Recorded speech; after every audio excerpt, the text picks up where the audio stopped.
Good morning, good afternoon, good evening, class, whenever you're deciding to join me, and thank you for joining me in our English Language Arts virtual instruction for the week of April 6, 2020. This is week 3. You've made it. Thank you so much for the hard work you've been putting in. I know this is not an ideal situation, but I really appreciate everything you guys are doing. It's not going unnoticed. I know you're probably getting a little burnt out, but just stay with me. We'll get through this together, and please reach out if you need any help, if you need some cheerleading, if you need me to tell you how awesome you are, just go ahead and contact me and we can talk about it. Here is an overview of your tasks for the week. You want to first respond to the attendance question. Remember, you only need to respond once a week to be counted present for the entire week. Not all of you are doing this. I don't know if you have not watched one of my videos, but every single video tells you to start off with this. And it's not enough for you to do your assignments. I need you to respond to the attendance question. Thank you for those who are following directions. I really appreciate it. Next, you have your Achieve 3000 article. This week's is called A Circus with No Elephants. Remember that this article opens on Monday, it closes on Friday, so you want to make this a priority. You want to do this first because it will not be available after Friday. And then you have your assignment 3, which consists of 3 parts. You have your pre-reading activity, which you do before you read, and then you read the text, which is The Leap by Louise Erdrich, and it is on page 339 of your online textbook. While you're reading, you'll complete the during reading activity, which is labeled 3B. Then you have your post-reading activity, 3C, and finally your independent reading log, which is labeled 3D, and you will finish this on all the days you do not do an Achieve article. And just as a reminder, it is due by Friday, 4/10. Friday is a holiday. It is due on Friday, but feel free to finish it on Thursday and turn it in. Here is the attendance question for week 2. It is located on Teams under the attendance channel, and you reply to it by hitting the reply under the post. Here is your Achieve article. Remember these directions. You need to score 75% or higher on the first attempt for it to count. If you score less than a 75%, attempt the stretch article activity. If you still do not make a 75% or higher on the first attempt, I'll average your 2 first attempts grades together. A lot of you are not passing the Achieve article, and then you're not attempting the stretch activity.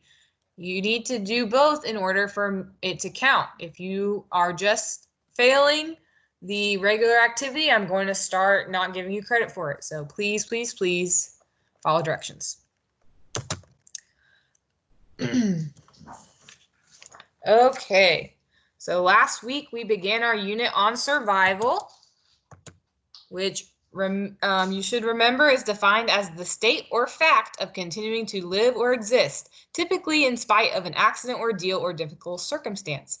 In the text we read last week, Deep Survival by Lawrence Gonzalez, we learned about what is required of those who aim to overcome the obstacles encountered in their fight to stay alive. More specifically, we examined the mindset and actions of deep survivors. So how survivors think and what they do in order to survive. Remember, we talked about that positive mental attitude, and I hope you're practicing that now. It has really helped me in these difficult times.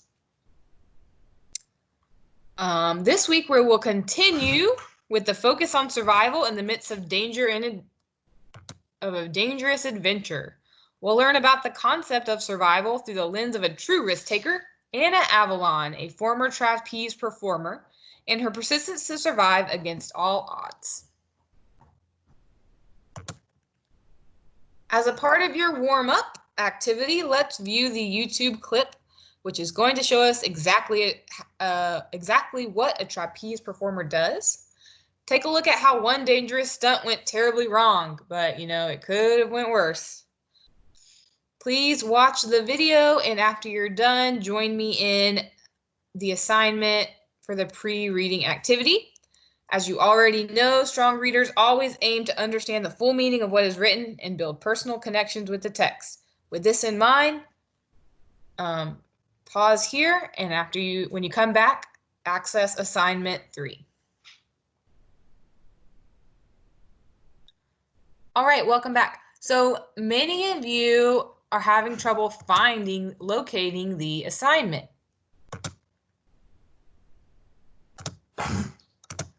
So what you want to do is go to Teams, go to your page, and at the top, there is assignments. Yours will look different than mine. This one is week 1, but it'll have week 2 and week 3. You can click on it.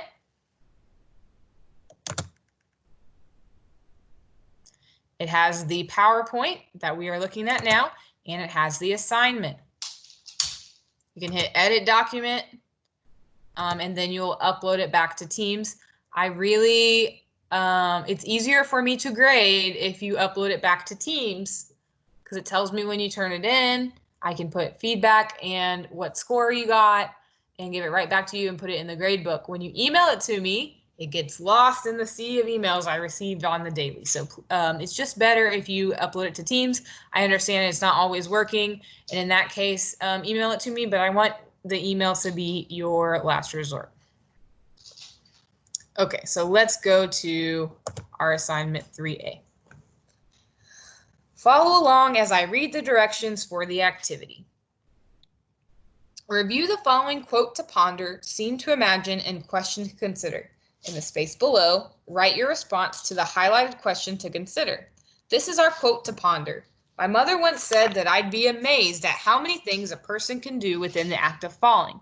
Perhaps at the time, she was teaching me to dive off a board at the town pool, for I associated the idea with mid-air somersaults. But I also think she meant that even in that awful doomed second, one could think, for she certainly did. Now, imagine the scene. You are the stage performer, on the stage performing a dangerous trapeze stunt that has gone wrong despite your practice and skill. Suddenly, you find yourself falling in midair. Now, this is the question that we must consider and respond to. What are the thoughts that you believe rush in the mind of a person who is midair, falling rapidly towards the ground? Before reading the story, what do you believe the character's mother meant when referencing all the things a person can do within the act of falling?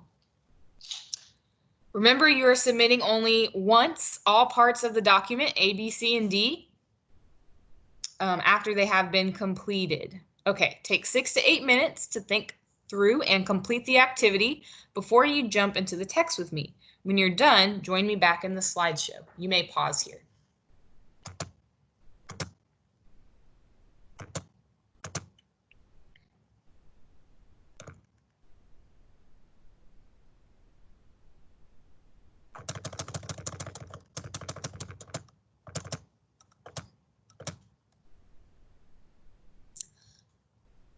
Welcome back. Here's an overview of the reading standard for this week's lesson number 3. We'll be working with the reading standard RL 1.3, exploring the literary text, The Leap. You can access this text through the DCPS single sign-on feature under Blended Learning and click on the Hupton Mifflin Harcourt icon. Select Contents, then Collection 5, A Matter of Life or Death, and then select The Leap, and then select Read the Text. Or you can access the online textbook and then click the top and go to page 339, whichever works easiest for you. Our reading standard for today focuses on us being able to analyze how characters develop over the course of a text, interact with other characters, and advance the plot or develop a theme. Basically, our goal is to better understand how characters develop and impact the stories in which they exist. Remember, strong readers are mindful of the different techniques that authors employ to build a heightened understanding of the characters that we read about. And we all want to be strong readers, right? If you're a strong reader, try to make sense of this meme here.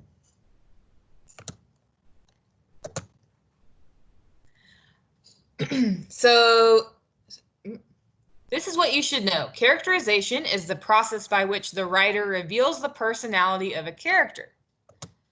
Characterization is revealed through direct characterization and indirect characterization. We have covered this standard before, so this should be review for you. So what is direct and indirect characterization? Direct characterization tells the audience what the personality of the character is, often explicitly stated. So if this was direct characterization, it would say Karen is careless, Bria is careful. It would just say it directly in the text. Indirect characterization shows things that reveal the personality of a character, often implied. There are 5 different aspects of indirect characterization referred to as STEAL. This is also something we've covered before, the STEAL acronym, but we will go over it again if you've forgotten. So if we were thinking about indirect characterization for these 2 characters, it would say Karen walked aimlessly through the rain, reading her newspaper, splashing in all the puddles along the way, which would indirectly show Karen is careless. And we would say Bria watched where she was going, masterfully avoiding all the puddles. This would show that Bria was careful. So that's the difference between direct characterization and indirect characterization. There are 5 different aspects in indirect characterization referred to as STEAL, which is a mnemonic device to help you remember this concept. Take a look at the chart below. We're just going to break down each aspect of indirect characterization. The mnemonic device STEAL simply stands for speech, thoughts, effects on other characters, actions, and looks. When you're thinking about speech, you want to think about what the character says or what they say or what they speak about. How do they speak? For thoughts, ultimately, this is what the character feels or seem to have on his or mind throughout the different situations. You may also consider the sort of beliefs that we infer a character has based on words or actions. Effects on others is how the character is able to influence other characters, response, reactions, or outcomes. Actions is simply what the character is doing throughout the story, the decisions made in his or her general behavior. And then finally, looks, which is how the character appears in a physical sense. The goal is not only understand how the author portrays the character, but it is to be able to draw meaningful conclusions about who they are and how they operate. In order to do this, we must make inferences. So you might be asking yourself, what's the big deal about characterization? Why is this worth studying or analyzing? To be honest, characterization is incredibly valuable for both writers and readers. As we deepen our understanding of a character, the character is brought to life. As characters become increasingly real to us, we become significantly more engaged in the reading experience and find interest in how the story unfolds. Take a minute to turn and talk with someone in your household, or simply ponder the question on your own. Think about your favorite movie. Who is your favorite character? Why did you like them? Were you invested in them? Did you care what happened to them? Did you want to know more and keep watching? So think about that, and maybe you'll understand in a more personal way why characterization is important.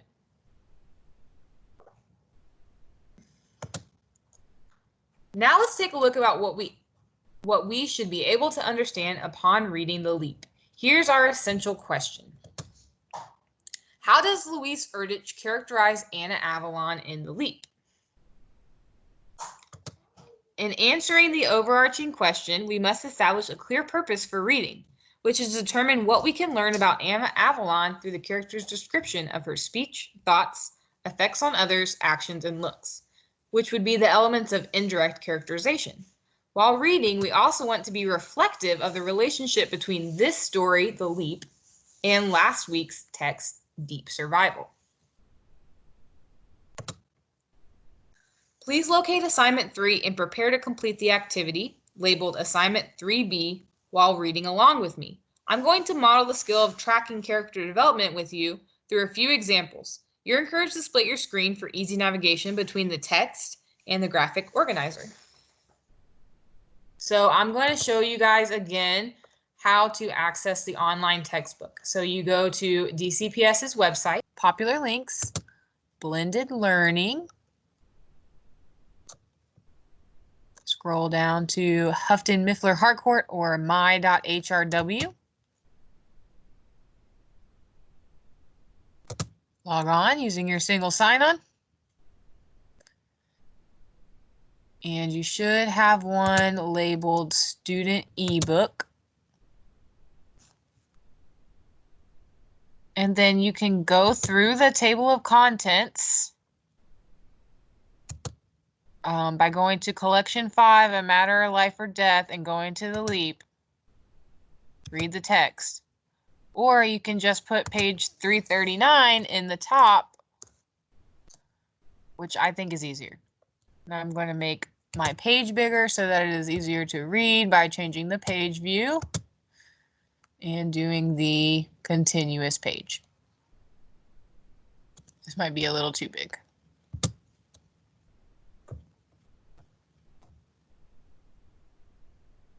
I guess there's no in between. Okay. Follow along as I read the directions for this activity. While reading, use the graphic organizer below to track the aspects of Anna Avalon's indirect characterization in the story The Leap. Focus on the 5 elements: speech, thoughts, effects on others, actions, and looks. Be sure to include a reference for the page and line number of the examples you include in your tracker, which will be helpful in completing your constructed response for assignment 3C. Now you'll notice I've provided an example of how I'm processing what I see within the text. Remember our warm-up, which required us to ponder a quote within the story? I'm able to use this to show the author's use of indirect characterization for Anna Avalon. In this excerpt from the text, I was able to identify some of Anna's speech, thoughts, and actions. Before we begin the full reading, let's just revisit the single quote for the sake of our example. The narrator says, "My mother once said that I'd be amazed at how many things a person can do within the act of falling. Perhaps at the time, she was teaching me to dive off a board at the town pool, for I associated the idea with mid-air somersaults. But I also think she meant that even in the awful doom second, one could think, for certainly she did." In reading this quote, I see the narrators telling me what Anna said to her, which is naturally going to fall under character's speech. I jotted this down, but there's a bit more to the line. Most importantly, I'm able to make an inference about Anna's thoughts or beliefs based on the speech the daughter is referencing. The fact that Anna is faced with the awful sense of doom and believes you can still think and engage in reflection suggests that Anna believes that we don't have to be crippled by fear or panic, even when we find ourselves in horrific situations. To say that you'd be amazed by a human's capability leads me to believe that even in terror, there is still some level of strength and peace despite the circumstance. So I summarize that idea under the thoughts column. And if we go back to our text from last week, Deep Survival, they even talk about this being a way to survive an awful occurrence, like Julianne Kopke did when she was falling out of the plane. They say she remained calm instead of panicking, and that was one of the reasons that she survived, right? So we're seeing some repetition of ideas.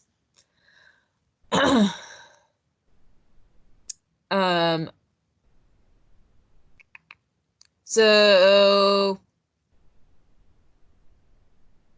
sorry, lost my place. In the text, the narrator continues to mention that her mother Anna taught her how to dive off the board at the town pool, which is an action worth noting in our tracker. So while we read, we'll be on the lookout for ways that the author develops Anna's characterization. I want you to pay attention that some of the indirect characterization the author uses does not characterize Anna Avalon. So sometimes, because there's a narrator, the indirect characterization is characterizing the narrator and not Anna Avalon, so you need to pay attention to that.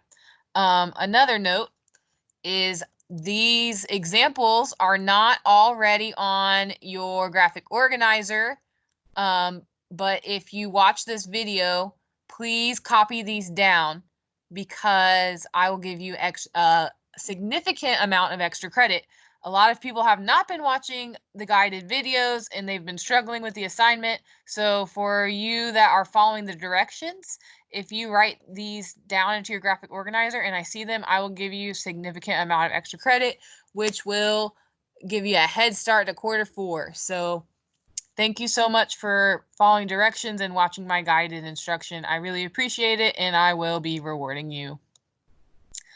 All right, now we're going to jump into the text. Again, I would suggest you split your screen between the text and the graphic organizer, but keep the audio going so that we can read together. I'll give you a moment to locate the text. Remember, you can access the text through the DPS single sign-on feature under Blended Learning, and click the Hufflin Mifflin Harcourt icon like I showed you in the beginning. Okay. The Leap short story by Luis Erdich.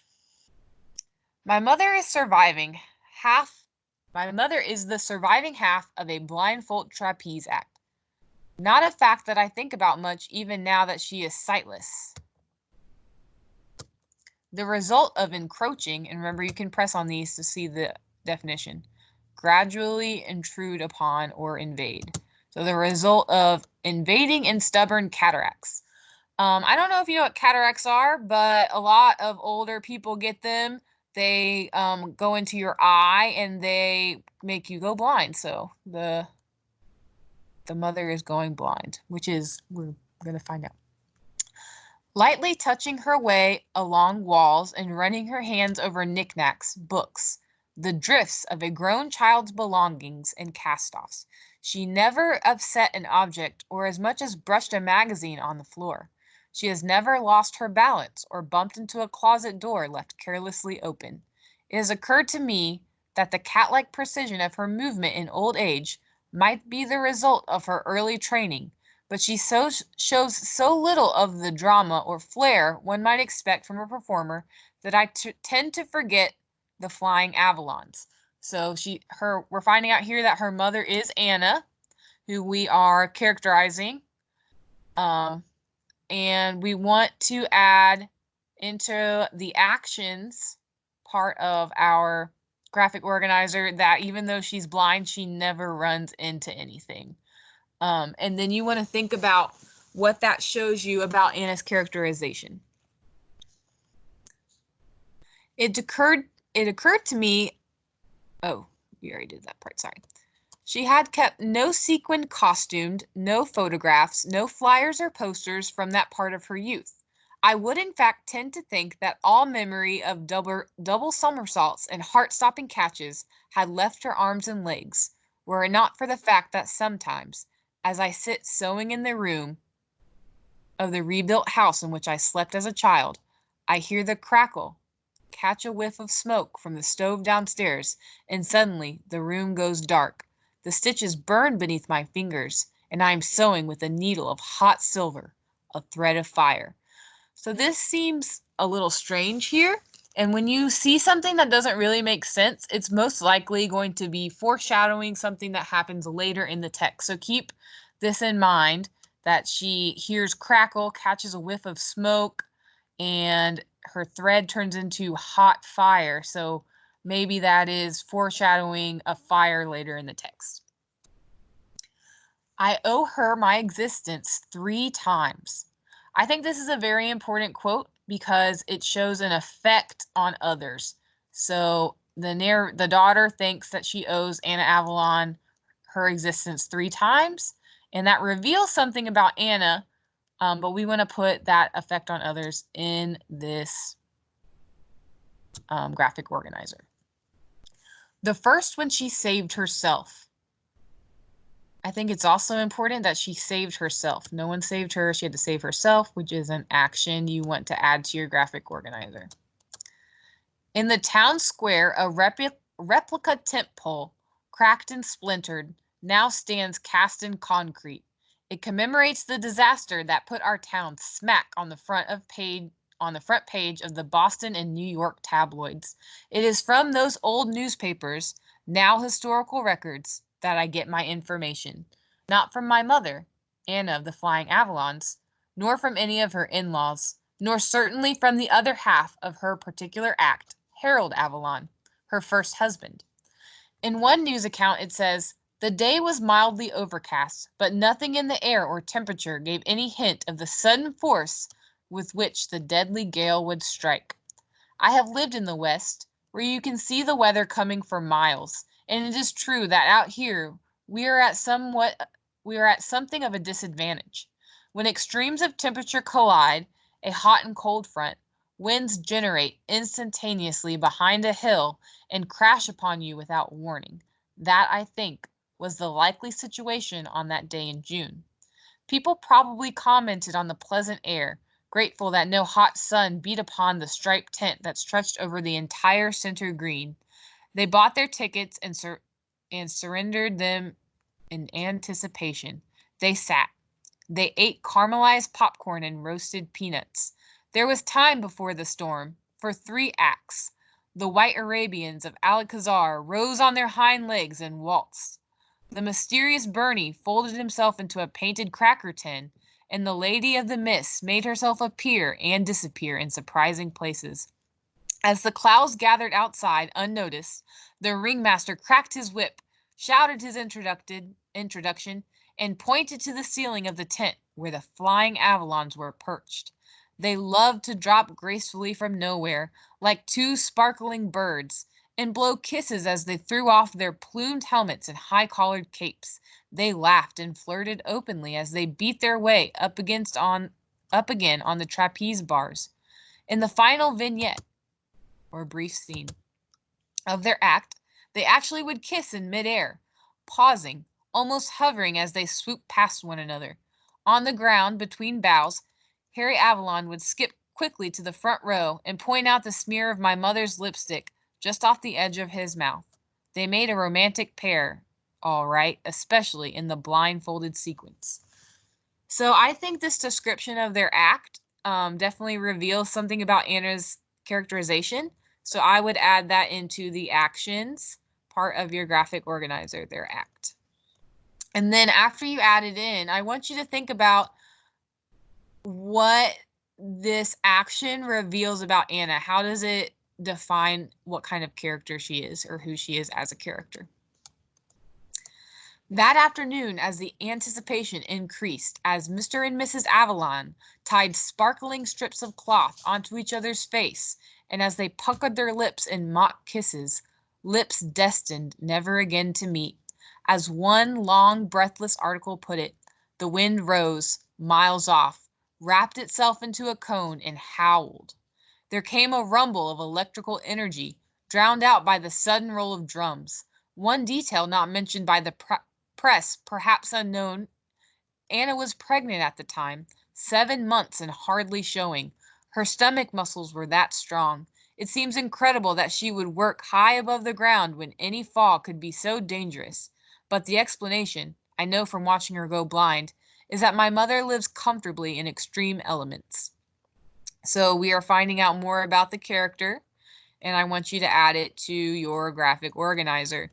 Think about, is this speech, thoughts, effects on others, or actions, and add it into your graphic organizer. And then I want you to think about what her working while she's pregnant and that she feels at home in extreme elements reveals about Anna as a character. From opposite, she is one with the constant dark now, just as the air was her home, familiar to her, safe, before the storm that afternoon. From opposite ends of the tent they waved, blind and smiling to the crowd below. The ringmaster removed his hat and called for silence so that the 2 above could concentrate. They rubbed their hands in chalky powder. Then Harry launched himself and swung once, twice, in huge, calibrated beats across space. Calibrated means checked or determined by comparison with a standard. So it was very practiced and well known what he was to do.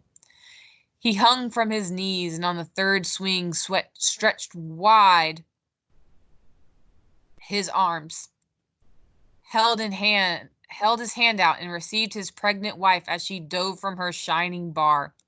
It was while the 2 were in midair, their hands about to meet, That lightning struck the main pole and sizzled down the guy wires, filling the air with a blue radiance that Harry Avalon must certainly have seen through the cloth of his blindfold as the tent buckled and the edifice toppled him forward, the swing continuing and not returning in its sweep, and Harry going down into the crowd with his last thought, perhaps just a prickle of surprise at his empty hands. My mother once said I'd be amazed at how many things a person can do within the act of falling. So here's our quote from this, the warm-up. Perhaps at the time, she was teaching me to dive off a board at a town pool, for I associated the idea with mid-air somersaults. But I also think she meant that even in that awful doomed second, one could think, for she certainly did. When her hands did not meet her husband's, my mother tore her blindfold away. As he swept past her on the wrong side, she could have grasped his ankle, the toe end of his tights, and gone down clutching him. Instead, she changed direction. Her body twisted toward a heavy wire, and she managed to hang on to the braided metal still hot from the lightning strike. Her palms were burned so terribly that once healed they bore no lines, only the blank scar tissue of a quieter future. She lowered gently to the sawdust ring just underneath the dome of the canvas roof, which did not entirely settle, but was held up on one end and jabbed through, torn and still on fire in places from the giant spark, though rain and men jackets soon put it out. So here are some actions of Anna. There was a tragedy, and instead of going down with her husband, she saved herself. And I think that definitely reveals something about her character, so we want to add that to our graphic organizer. What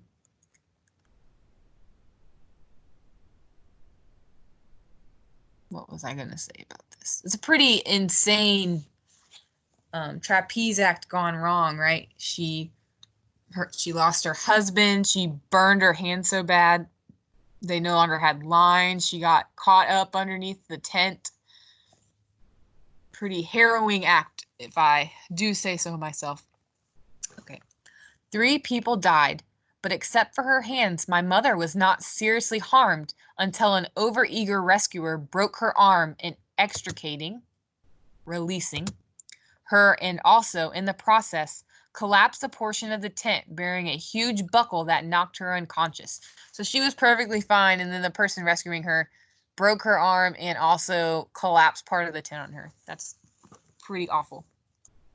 She was taken to the town hospital, and there she must have hemorrhaged, bled heavily, for they kept her confined to her bed a month and a half before her baby was born without life. So she lost her pregnancy. It's very sad.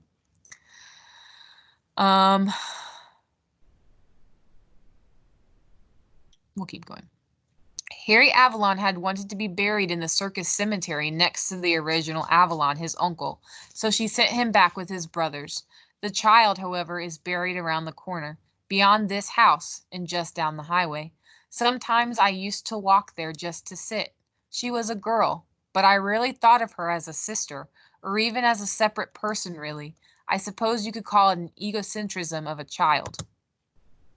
Belief the primary or sole importance of self. So children think they're, the center of the universe.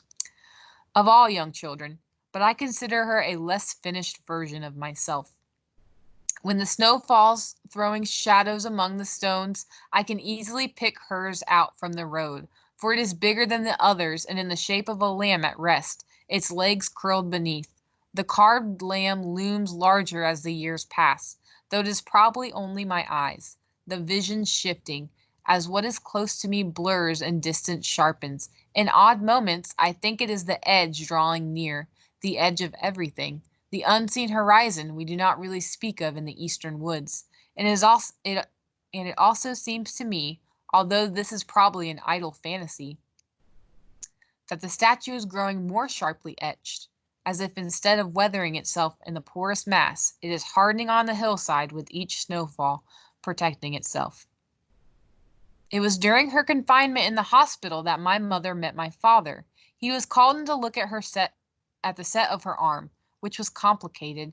He stayed sitting at her bedside, for he was something of an armchair traveler and had spent his war quietly at an Air Force training grounds, where he became a specialist in arms and legs broken during parachute training exercises. Anna Avalon had been to many other places he longed to visit: Venice, Rome, Mexico, all through France and Spain. She had no family of her own and was taken in by the Avalons, trained to perform from a very young age. They toured Europe before the war, then based themselves in New York. She was illiterate. So we know that she's a traveler. So I would maybe add that to actions, because that adds something. This is some direct characterization. She was illiterate. So instead of showing you that she was illiterate, it just says it explicitly.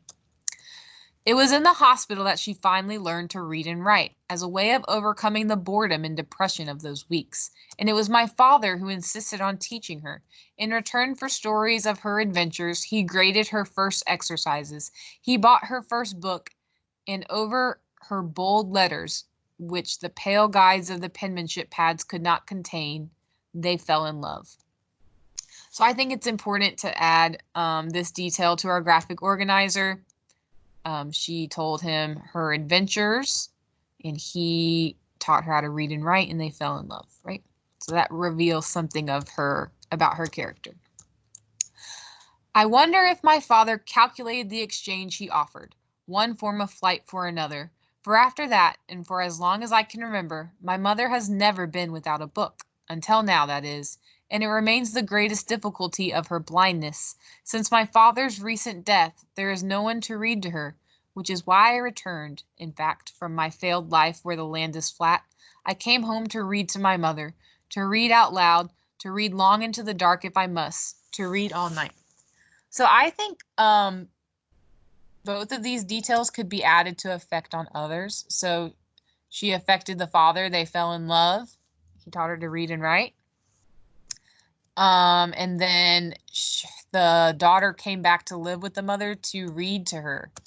So this mother is so important to the daughter that she came back to read, right? So I think that reveals something about Anna's character. So this is why I returned. I came home to read to my mother, to read out loud, to read long into the dark if I must, to read all night. Once my father and mother married, they moved out into an old farm he had inherited but didn't care much for. Though he'd been thinking of moving to a larger city, he'd settled down and broadened his practice in this valley. It seems odd to me, when they could have gone anywhere else, that they chose to stay in this town where the disaster had occurred, and which my father, in the first place, had found so constricting, or limit or impede growth. It was my mother who insisted upon it. After her child did not survive, and then, too, she loved the sagging farmhouse, with its scrap of what was left of vast acreage of woods and hidden hayfields that stretched to the game park. So it was Anna who had them stay in this farmhouse. It says it was my mother who insisted upon it. So I think that needs to be added to our graphic organizer, that the mother made them stay in the farmhouse. And you could probably put that under speech, right? I owe my existence the second time, then, to the two of them and the hospital that brought them together. That is the debt we take for granted, since none of us ask for life. It is only once we have it that we hang on so dearly. I was 7 the year the house caught fire, so there's that foreshadowing it from the beginning. Probably from standing ash. It can rekindle, and my father, forgetful around the house and perpetually exhausted from night hours on call, often emptied what he thought were ashes from cold stoves into wooden or cardboard containers.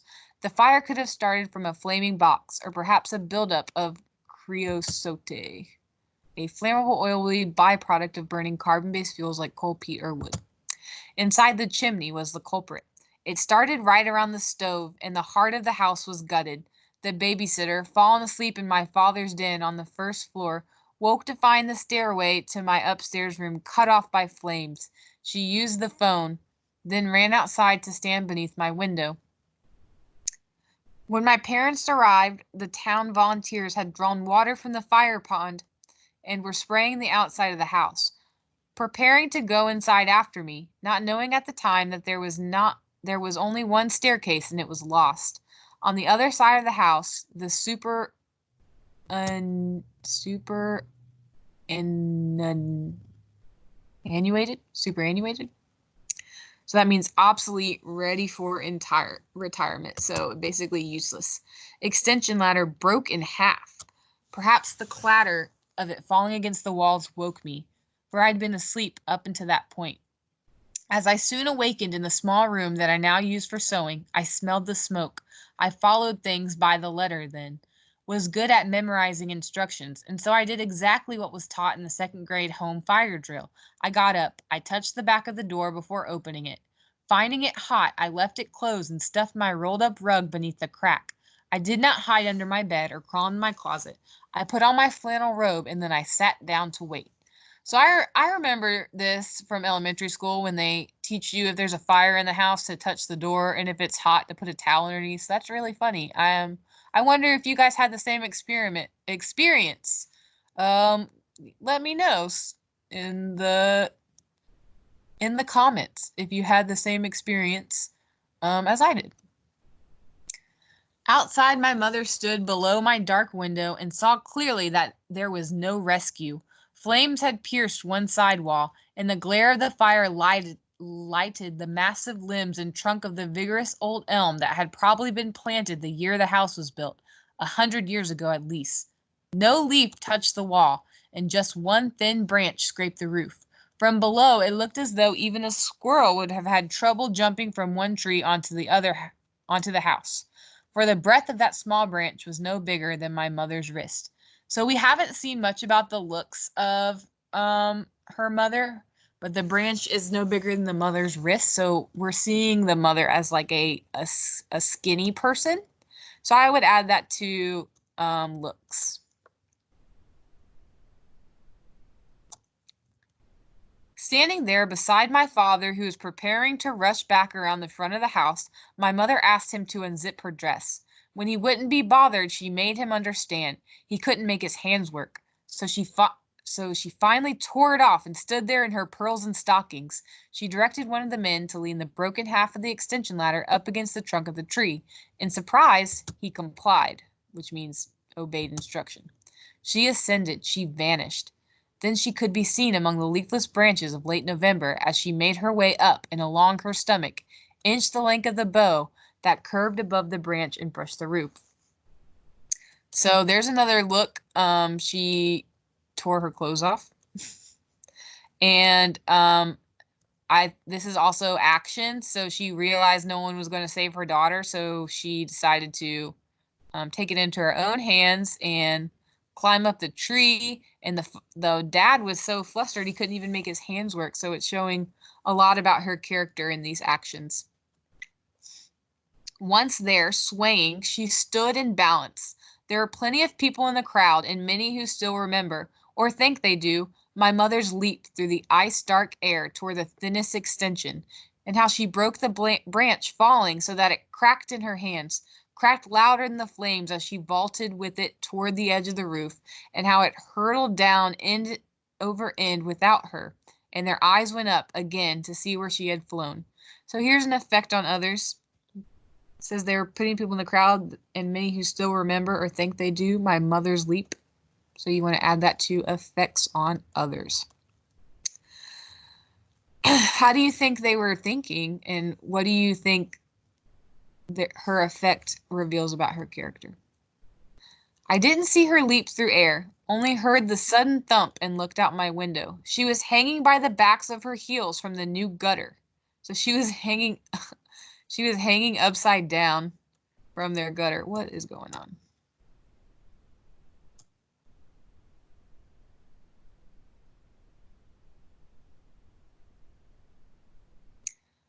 Oh, here we are. We had put in this ear. She was smiling. I was not surprised to see her. She was so matter of fact. So she does this daring feat to save her child from a fire, and then she's smiling when she gets there. So I think that definitely reveals something about who Anna is as a character, and I want you to add it to your graphic organizer. Think about if it's an action or a thought or what have you.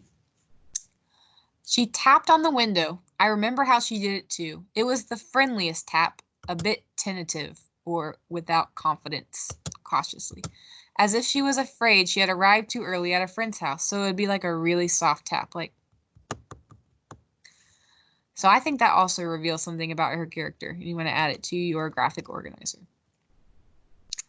Then she gestured at the latch, and when I opened the window, she told me to raise it wider and prop it up with a stick so it wouldn't crush her fingers. She swung down, caught the ledge, and crawled through the opening.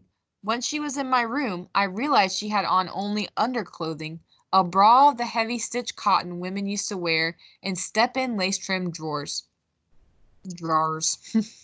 I remember feeling lightheaded, of course, terribly relieved, and then embarrassed for her to be seen by the crowd undressed.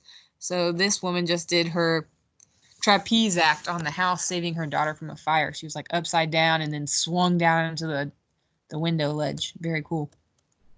I was still embarrassed as we flew out the window toward Earth, me in her lap, her toes pointed as we skimmed toward the painted target of the firefighter's net.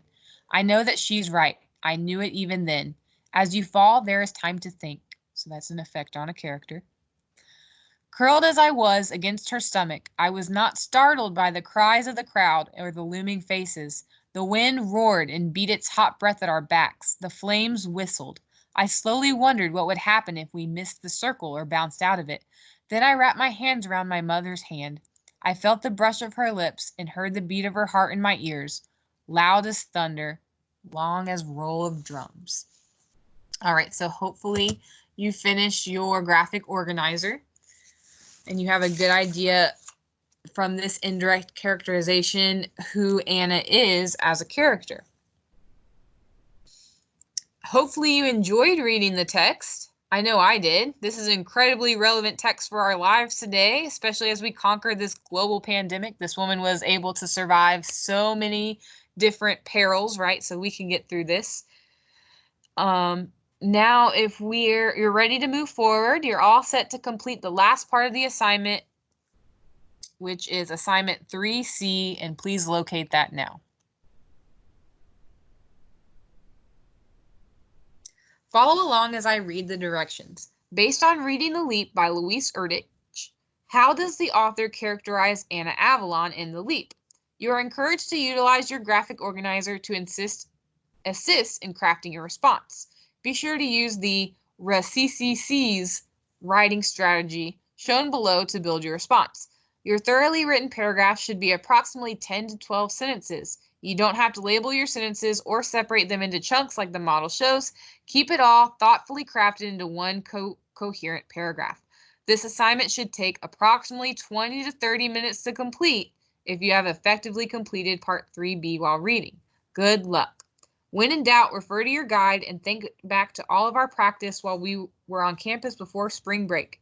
If you need any further assistance in developing strong writing, please don't hesitate to reach out to me. You can either come in during my morning or afternoon office hours and have a video chat with me. You can email me. You can message me on Remind. I'm available in any of those ways. Please don't struggle alone. I am here for you.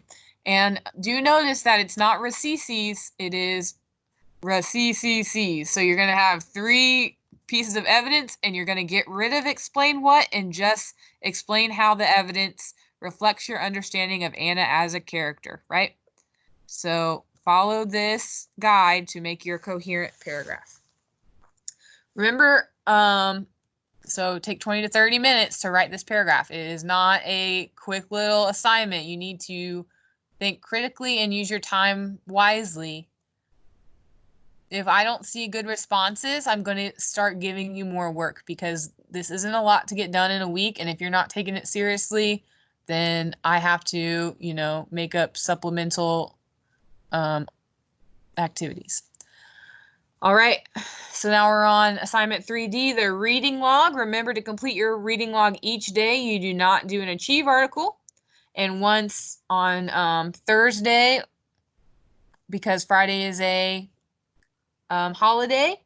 Remember to turn it all in, save 3A, 3B, 3C, and 3D in one document. It is due Friday, but again, that's a holiday, so you don't have to work on it Friday, but you are able to. Well, that brings us to the end of the lesson. I really appreciate you engaging in our virtual classroom this week. I look forward to continued learning in this new innovative way and as we await our return to campus. Stay tuned for our next lesson, which will be available to you on each Monday. Have a great rest of your week and stay safe out there.